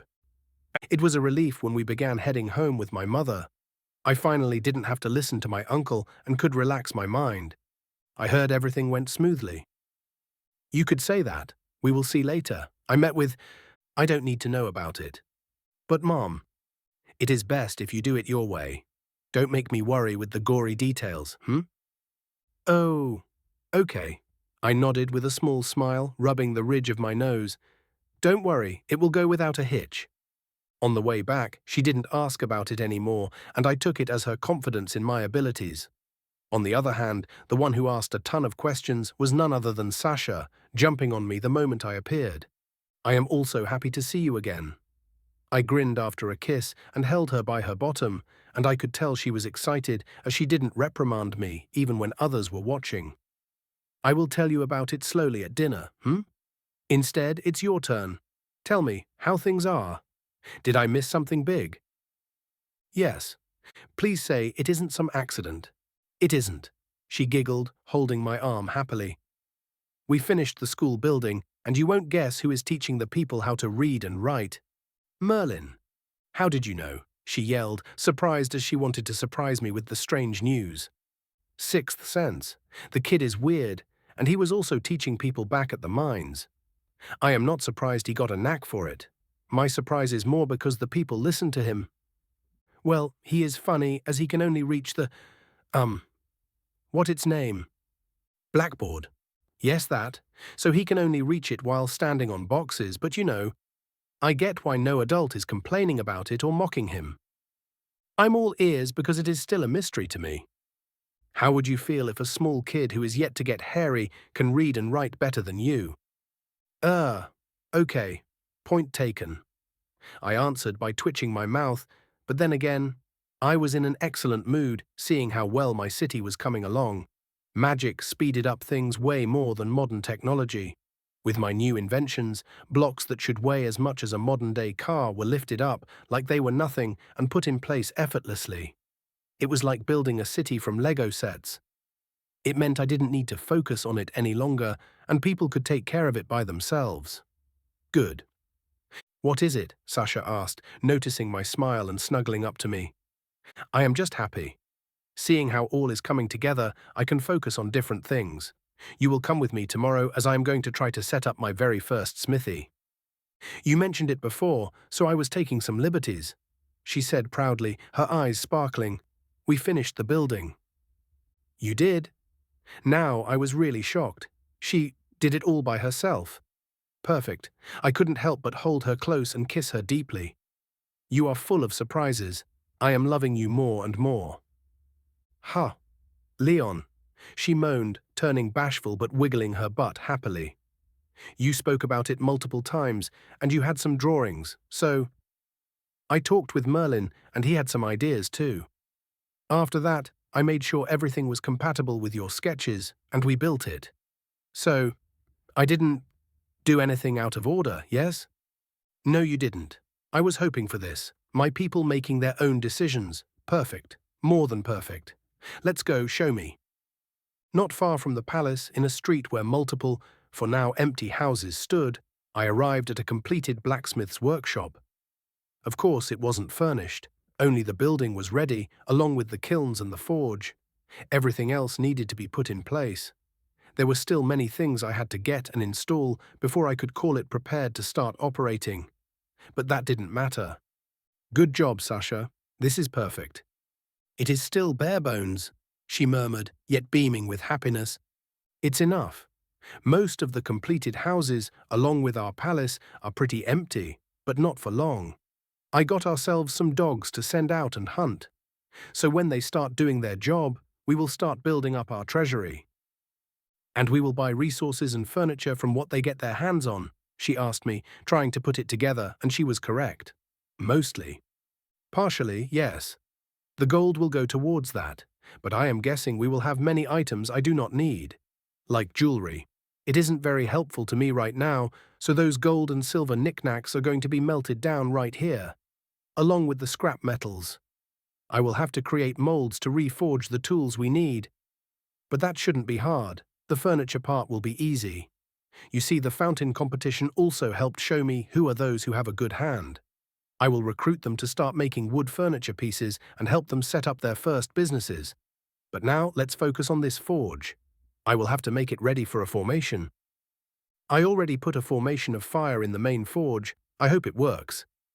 She added after hearing that, and I immediately looked over. More than that, I climbed into it. Hiya, Leon. What if it turns on? She held onto my leg that was sticking out and pulled at it with all her might. I would worry about that if Merlin was here. But with you? Nah, I'm safe. I laughed while checking it and crawling back out after a few minutes. Nice. Superb work. Let's test it. I grinned, throwing my boots into it as fuel. When Sasha circulated her mana, it immediately came to life, and the fire burning inside was more intense than I anticipated. Whoa! I was forced to take multiple steps back, shielding my face from the heat. Turn it off, quickly!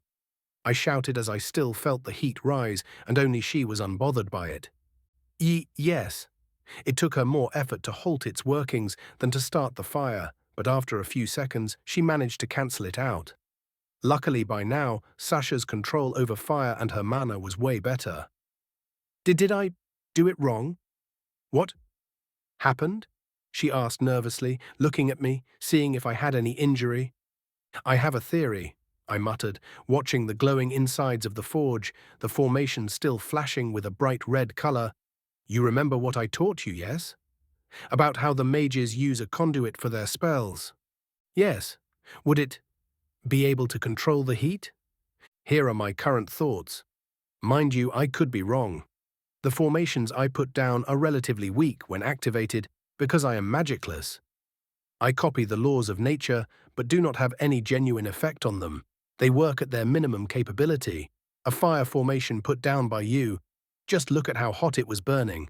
I think it would easily melt tungsten. It was like fires straight out of hell.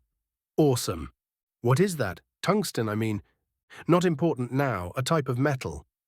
But this is a small problem we will have to deal with. No human could work in here if the forge is on with this kind of fire. Ha, so I did mess up. No, you didn't. This just shows that we are missing a crucial ingredient. This showed me that if I was the one to place down the formation, it would not be strong enough for what I needed it for. Yours is way better, but it is untamed. We need something that helps you focus your powers. I bet if we have those focusing crystals or whatever they are called, you could lay down formations that you could easily manipulate. So in short, I will have to get my hands on some. Where could we find any? We can't just walk up to the Empire or the Church to ask for it. No, we can't. But I know a group of crazies who can steal some for us. Ah ha ha ha. Come, I will need you to lay down some similar formations, all hidden from untrained eyes. But if they will make this kind of fire, it is exactly the kind of fire I want. I do not trust them, so they will become ash if they rebel. Sasha, my dear, this uncontrollable hellfire is what I need against the dangers of this world. I grinned, hugging her close and sharing a kiss that she returned with much more passion than I anticipated. Chapter 29. Hounds. The old campsite where Sasha and the rest lived got cleaned up, but not overly so, as I didn't want to waste too much time with them. With a few hastily built cabins, I deemed it good enough, especially because their floorboards were all decorated by Sasha, drawing up a fire formation on their underside. If they ever rebel or reinforce their little camp, it would mean nothing. You are inviting— No, you are hugging danger, you know that? She asked me, sounding worried. I am completely aware of it. But do you know why I'm not worried? Because you are stupid? She countered quickly, pouting. Maybe. But mostly because even if they go rogue, I am not really afraid of them. My father and the army that defends the opening within the mountains are way more potent than their little bandit group.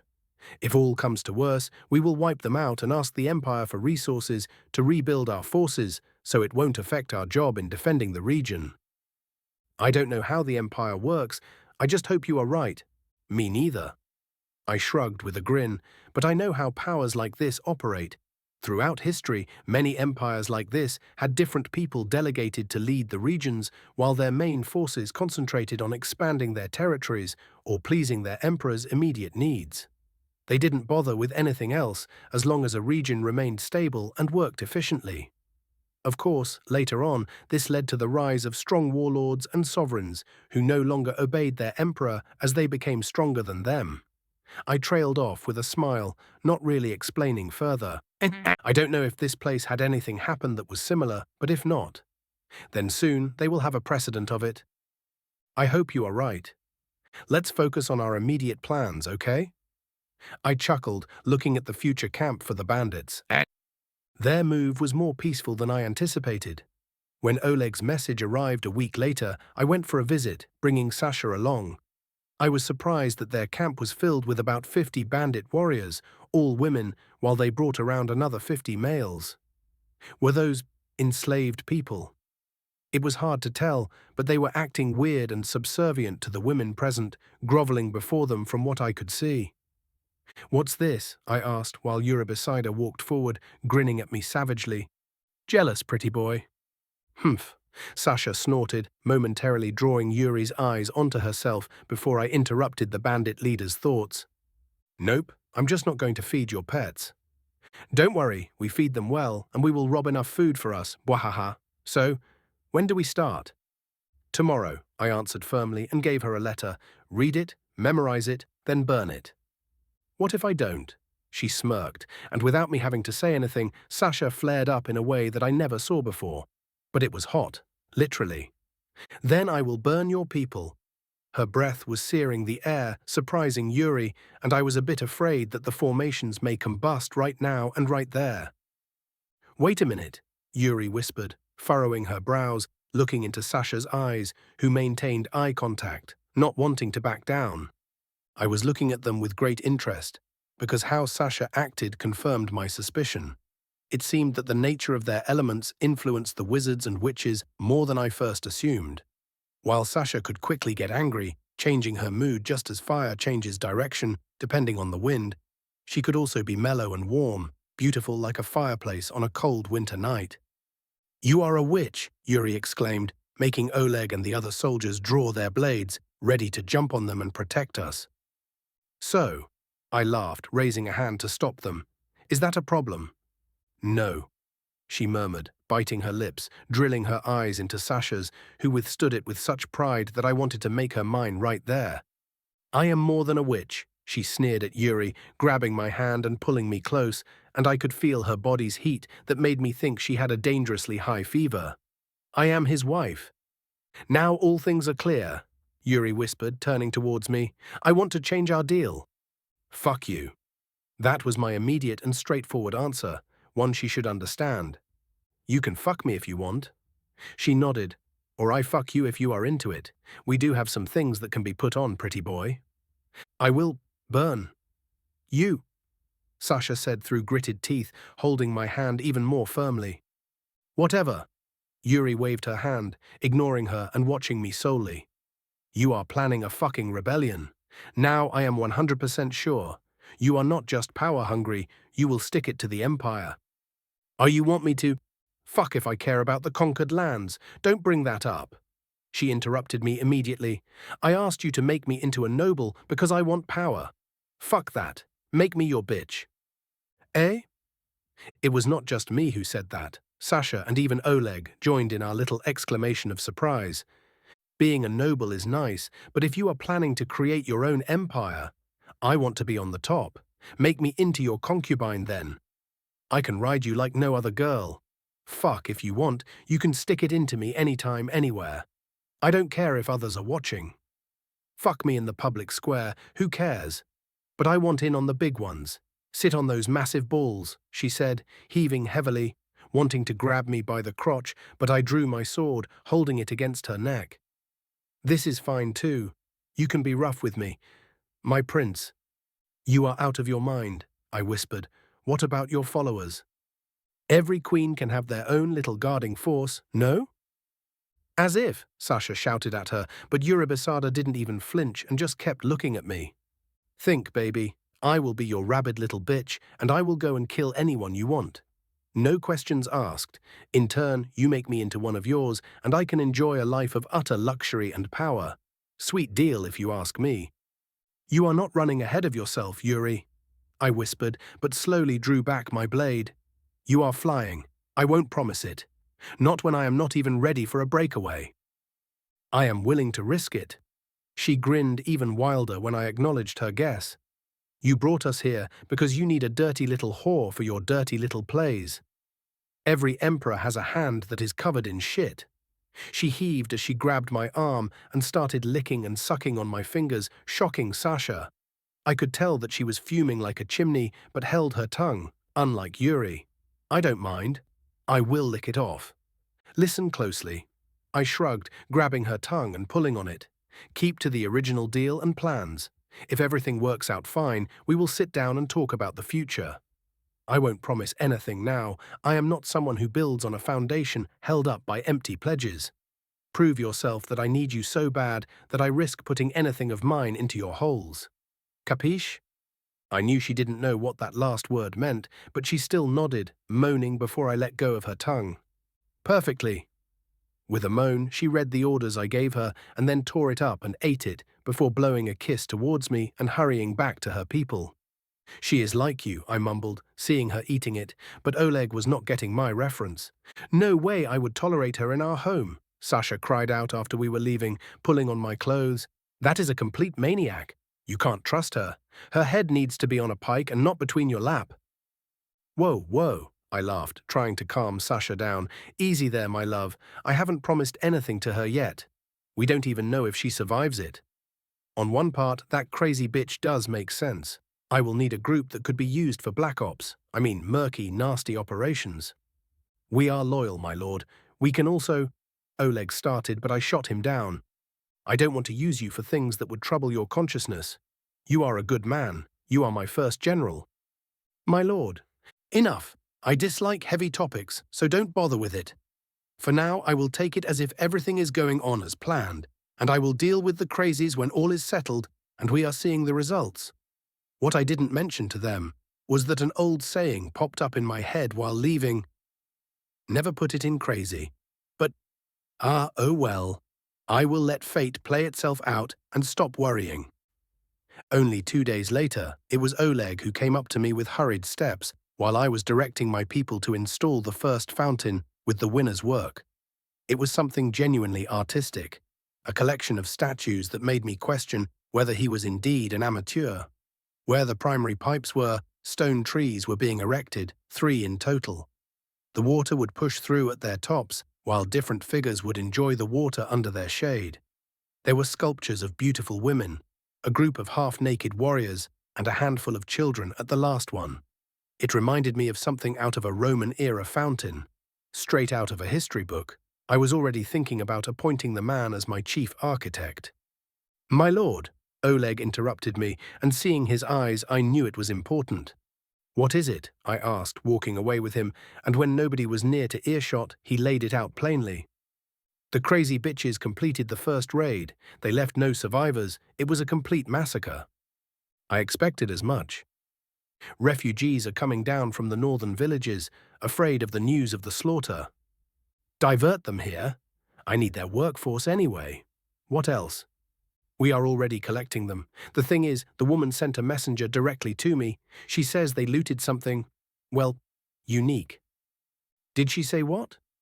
No, the message only stated that Lady Sasha would love it. That daughter of a bitch, I cursed, surprising Oleg, who waited for me to explain. She either got her hands on some magic books, or the crystals I was looking for all this time. Gather the men. I am going to see them. Now. Yes, my lord. Chapter 30, CC.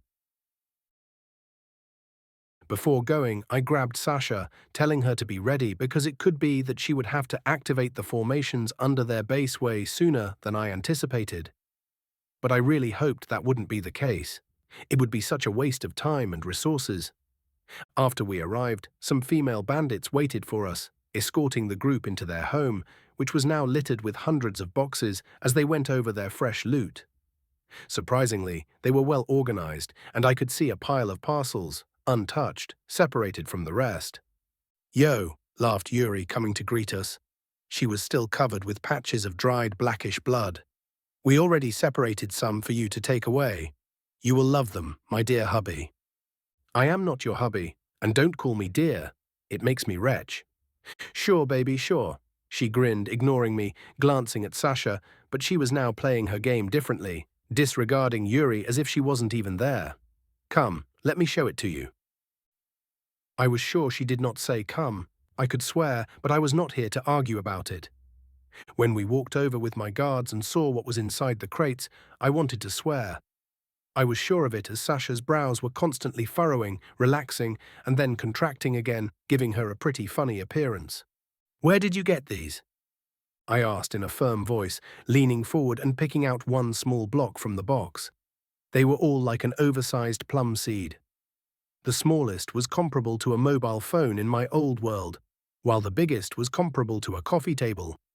To the touch, they felt like rough, unpolished stone and were milky white in color. The noble we killed and ransacked had it. They were sitting in the basement of his little courtyard without any marks, so they are not the church's property. Well, they could have been once, but who cares? "Have you ever robbed them?" I asked, weighing the strange stones that, even though their sizes varied, none felt heavier than a kilogram. "The church?" Yuri asked, tilting her head. "A few times, yes. They are nothing special and are just another arm of the state. They are responsible for searching for mages and collecting resources for them. Preaching is just secondary. Why? Are you afraid of them?"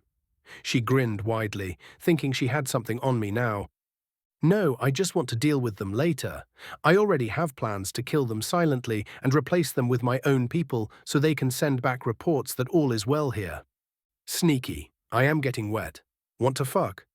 "No," I answered before Sasha could, because the moment she opened her mouth, I felt the stone in my hand turning hot and becoming slightly more orange-colored. "And we will take these. Now." "Huh, I knew you would love this gift."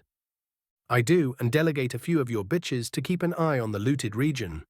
I want to know where these came from." "You do know how to talk to a woman, eh?" Yuri moaned, licking her mouth, then performed an exaggerated noble's bow. "We will do so." With Sasha, we coordinated the others to carry the boxes out, and soon a carriage arrived to pick them up. I brought them to the scene of the old mine where we could test them out without worrying about destroying something, especially after it was flooded. Oleg, send some trustworthy soldiers to the city. I want them to observe the church and their people at every passing minute, I said as we were traveling, and I was immersed in my thoughts for a little while. Yes, my lord. He nodded, riding further up, speaking with two of his men who sped away, heading towards my budding city. Leon? Hmm? I smiled, looking at Sasha, who was still squirming a little. These stones are weird. I feel a slight vibration in my body whenever I look at them. Is it uncomfortable? No. It's nice. That is the problem, huh? It tingles. Me. You know. Oh. I blinked my eyes and barely held back my laughter, making her pout. Not funny. It is uncomfortable. They are just rocks. Why are they like this? Well, they are not just stones, but I get you.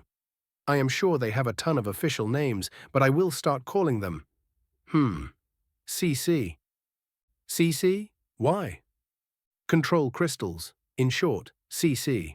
A good and short designation that is easy to remember, and I will appoint them as a resource that nobody but I can deal with. You say it makes you tingle? We don't know what other effects they may have, and what if they are problematic for a mage? Could they be addictive? I wouldn't be addicted to them, humph. Of course not. I hugged her closer, giving her a deep kiss. I would make sure that toys like this wouldn't satisfy you, but this can be dangerous, so I will monopolize them just as I monopolized you. Ha, bad. You are bad. I know. While sending most of the loot to my city, I took one box with us to the flooded mine. After choosing one that was easy to hold, I gave it to Sasha, telling her to try and focus on it and see what happens. I had no idea how to operate something like this, but live practice is the easiest way to go about it. It tingles, makes my fingers numb, she explained as she looked at it, trying to concentrate her mana on it. From here, it seems to turn more orange the more you focus. I shouted back, standing a few meters away at the behest of Oleg, who held my shoulders with one hand. It is warming up nicely. It is good to hold. But it seemingly plateaued, I murmured, and then an idea came to mind. Think of Yuri flirting with me. It had an immediate effect, and the crystal turned bright red in just a few seconds. I saw a glowing crimson magic formation appear behind Sasha, who then shifted towards me, oblivious to what was happening to her. Like I would let it happen. That woman is a beast in human clothing. She snorted, but that seemed like enough of an activation for the new formation. I felt a firm grip pulling at me as Oleg flung me away before dodging himself, and a fireball whizzed past us, hitting a tree, making it explode as if a cannonball shot through it. I watched from the ground as flames erupted, consuming the tree and leaving only ash behind before starting to spread. Oh shit. Not good. Sasha, try thinking about recalling it. How? She yelled, panicking at what she did as it quickly turned into a spreading forest fire. Just think about slurping it up like some soup. I don't know. You are the witch. Well, I didn't expect it to work, but it did. Like trained dogs listening to their owner's whistle, the flames returned to her, now swirling around Sasha's body like a whirlpool. It was interesting to see fire act like this, but I couldn't get close as the heat was still continuing to rise higher and higher. How is it now? I shouted, raising my arm, feeling it hard to breathe because of the heat waves. Fine, she yelled back. It is like taking a hot bath on a cold night. It feels so satisfying. I bet. The formation in the air behind her was glowing intensely, and I could see the multiple intricate signs inside slowly turn, realigning themselves as her thoughts changed. I was so glad for my brain to still have its functions from my previous life, as now I could record them and look back later on while resting. I felt like I was taking a glimpse at how this world's laws were working in real time. Think of calming down. Try turning it off. It was hard to shout, feeling as if I was breathing right next to a blacksmith's oven, burning my lungs. I was glad that it was Sasha with whom I was working, as even though she was a bit panicky, she was surprisingly adept at learning and handling magic. She was a natural, but maybe all witches were. I watched as the flames began cooling down, retreating and dissipating, leaving behind a completely scorched area around her. My lord, now I understand why they are whisked away and used sparingly. That fire was like flames from the underworld. Unleashing that on an enemy would be more deadly than a well-equipped army. Didn't you get used to it fighting beasts that breathe fire in the winter? I asked, looking at Oleg with raised eyebrows. The monster's flames don't feel this hot, my lord. You may be right, I whispered, finally being able to approach Sasha and realizing a problem. She was naked. Okay, it was not a problem, but a bonus. Kim. Oleg had already turned away, not looking, and it was what prompted her to cry out. My clothes, they are gone. Duh. I grinned, exploring her curves to my heart's content. You have grown. Seeing you now in natural sunlight, I must say a good diet is all a girl needs. Ooh, I can't go back like this, she continued shrieking, trying to cover herself, but didn't know where to put her tiny hands. Why not? You are perfect. With a grin, I couldn't help but start tickling her as she protested and laughed at the same time, hugging me. I will crawl under your clothes then. Sure. But enough playing, I whispered, kissing her and giving her my clothes as I didn't mind heading back in nothing but my underwear. What you did here was eye-opening. Was it? Of course, I whispered, taking the completely intact CC from her hands. No wonder this is important for mages. In a battle, it can significantly enhance and focus your spells. Didn't you notice how much easier it was to control the flames? Still, it has a wind-up and cool-down time. It wasn't instant. What are you thinking about? She asked, looking curiously at my face, holding a sweet smile that made my heart melt more than her fires. Just some fancy idea. Something unreasonable. Like, and don't laugh. What if I can store mana in them? What if I can program them somehow and activate their effects at specific times or in different conditions? Could they then be used by someone like me? Or more importantly, could I make them to be the energy source of some particular machines?